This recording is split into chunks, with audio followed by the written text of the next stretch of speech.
Welcome back to my channel. আজি মই আপোনালোকক কেইটামান আসন দেখাবলৈ গৈ আছো। এইকেইটা আসনৰ জৰিয়তে আপোনালোকে মধুমেহ বা ডায়াবেটিক ৰোগটো কন্ট্ৰলত ৰাখিব পাৰিব। আৰু যদি সঁচাকৈ দৈনিক অভ্যাস কৰিব পাৰে এই আসন কেইটা তেন্তে আপোনালোকে এটা সময়ত মধুমেহ সম্পূৰ্ণৰূপে নিৰাময় কৰিব পাৰিব। মানে সম্পূৰ্ণৰূপে কিউৰ কৰি দিব পাৰিব। তেন্তে আহকচোন আমি ভিডিঅ'টো চাই লওঁ। এতিয়া কৰিম কপালভাতি। উশাহটো দীঘলকে ল'ম। এৰিম। ল'ম। স্টাৰ্ট কৰিম।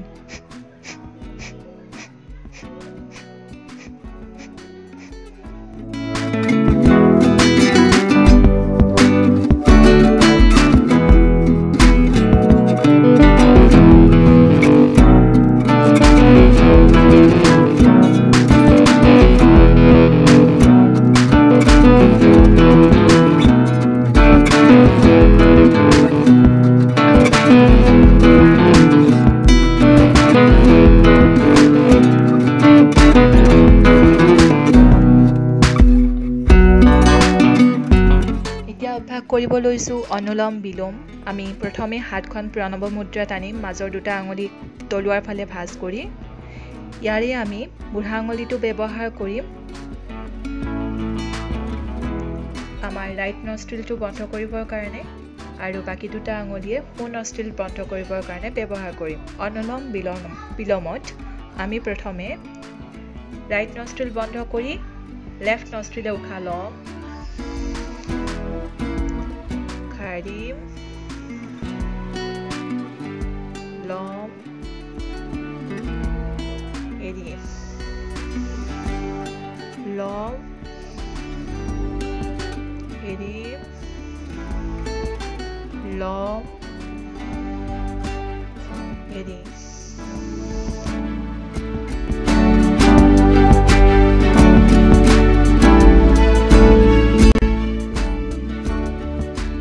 অনুলোম বিলোমত এটা কথাই মনত ৰাখিবলগীয়া, প্ৰথমে আমি ৰাইট নষ্ট্ৰিলটো বন্ধ কৰি লেফট নষ্ট্ৰিল দি উশাহ ল'ম, ৰাইট নষ্ট্ৰিল দি উশাহটো এৰিম, এগেইন ৰাইট নষ্ট্ৰিল দি উশাহ ল'ম, লেফট নষ্ট্ৰিল দি উশাহটো এৰিম। এইটো হৈছে এটা কমপ্লিট চাৰ্কেল, আৰু এই চাৰ্কেলটোকে আমি কেইবাবাৰো ৰিপিট কৰিম।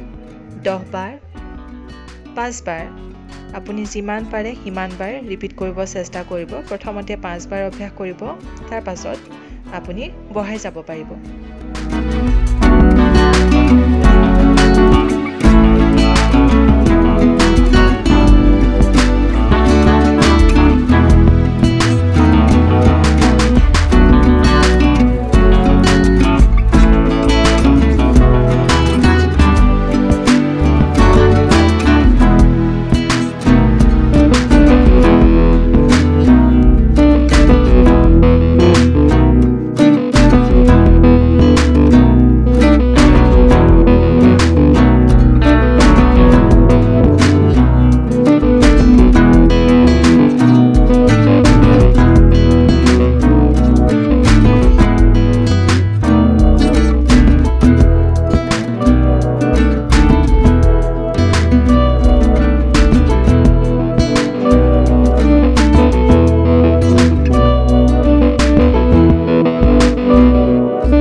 ষ্টাৰ্ট কৰিম মণ্ডুকাসন। তাৰ বাবে আমি বজ্ৰাসনত বহি লৈ হাত দুখনত দুটা মুঠি মাৰি তলপেটত নাড়ীৰ ওচৰত হাত দুখন মুঠিকেইটা ৰাখিম, আৰু উশাহটো এৰি সন্মুখলৈ হাউলিম, কপাল মাটিত ৰাখিম, পেটত এটা হেঁচা অনুভৱ কৰিম।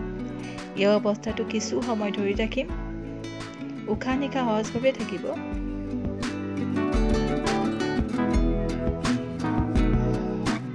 এতিয়া লাহেকৈ উশাহটো লৈ আগৰ অৱস্থাত ঘূৰি আহিম বজ্ৰাসনত। এতিয়া বজ্ৰাসনত কৰিব পৰা এটা যোগ মুদ্ৰা কৰিম। তাৰ বাবে আমি বাওঁ হাতৰ তলুৱাৰ ওপৰত সোঁ হাতৰ তলুৱাৰ ৰাখিম, আৰু দুয়োখন তলুৱা নাড়ীৰ ওচৰত ৰাখি উশাহটো এৰি সন্মুখলৈ হাউলি দিম, কপাল মাটিত ৰাখিম, পেটত এটা হেঁচা অনুভৱ কৰিম। এই অৱস্থাটো কিছু সময় ধৰি ৰাখিম। উশাহ নিশাহ সহজভাৱে ৰাখিম।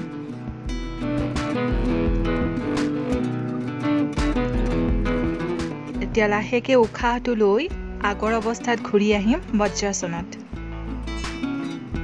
প্ৰথমে আমি এতিয়া পদ্মাসনত বহি ল'ম আৰু পদ্মাসনত কৰিব পৰা এটা যোগ মুদ্ৰা অভ্যাস কৰিম। বাওঁ হাতৰ তলুৱাৰ ওপৰত সোঁ হাতৰ তলুৱা ৰাখিম আৰু দুয়োখন তলুৱা আমাৰ নাড়ীৰ ওচৰত ৰাখিম আৰু এতিয়া উশাহটো এৰি সন্মুখলৈ আমি হাউলি দিম। কপাল মাটিত ৰাখিম, পেটত এটা হেঁচা অনুভৱ কৰিম আৰু এই অৱস্থাটো কিছু সময় ধৰি ৰাখিম। উশাহ নিশাহ সহজভাৱে থাকিব। এতিয়া লাহেকৈ উশাহটো লৈ আগৰ অৱস্থাত ঘূৰি আহিম। এতিয়া অভ্যাস কৰিম শশাংকাসন বা চাইল্ড পোজ। তাৰে বাবে বজ্ৰাসনৰ পৰা হাত দুখন সন্মুখলৈ মেলি দিম, উশাহটো এৰি আৰু কপাল মাটিত ৰাখিম। এই অৱস্থাটো কিছু সময় ধৰি ৰাখিম।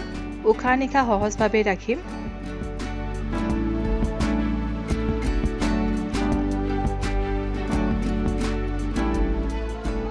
এতিয়া লাহেকৈ উশাহটো লৈ আগৰ অৱস্থাত ঘূৰি আহিম বজ্ৰাসনত।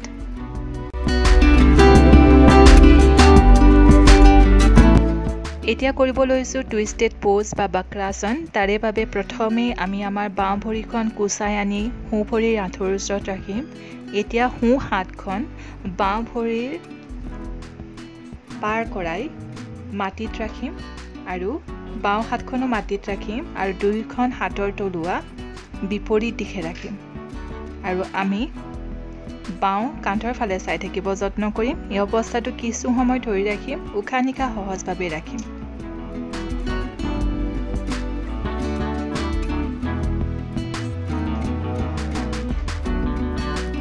এতিয়া লাহেকৈ সন্মুখলৈ চাম, হাত দুখন আগৰ অৱস্থাত ঘূৰাই আনিম আৰু ভৰিখনো আগৰ অৱস্থালৈ ঘূৰাই আনিম। এতিয়া একেটা প্ৰক্ৰিয়া আমি বিপৰীত দিশে পুনৰাবৃত্তি কৰিম।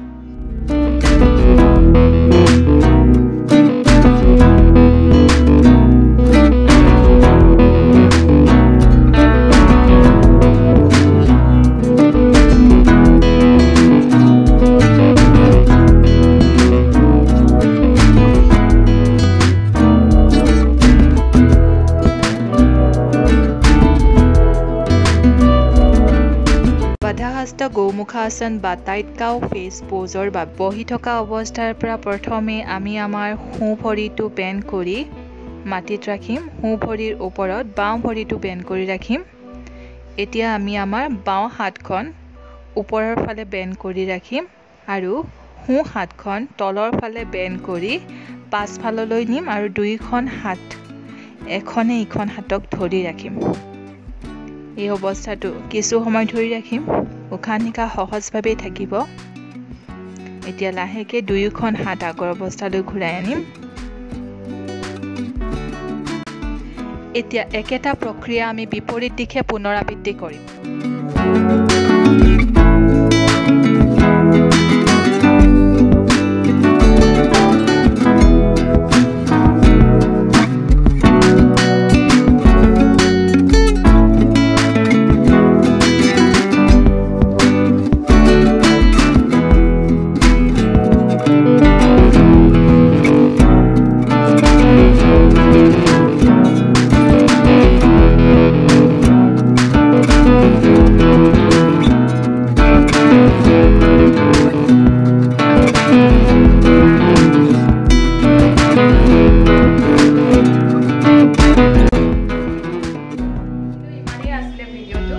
ইয়াতে শেষ কৰিছোঁ আজিলৈ। নেক্সট ভিডিঅ'ত পুনৰ লগ পাম।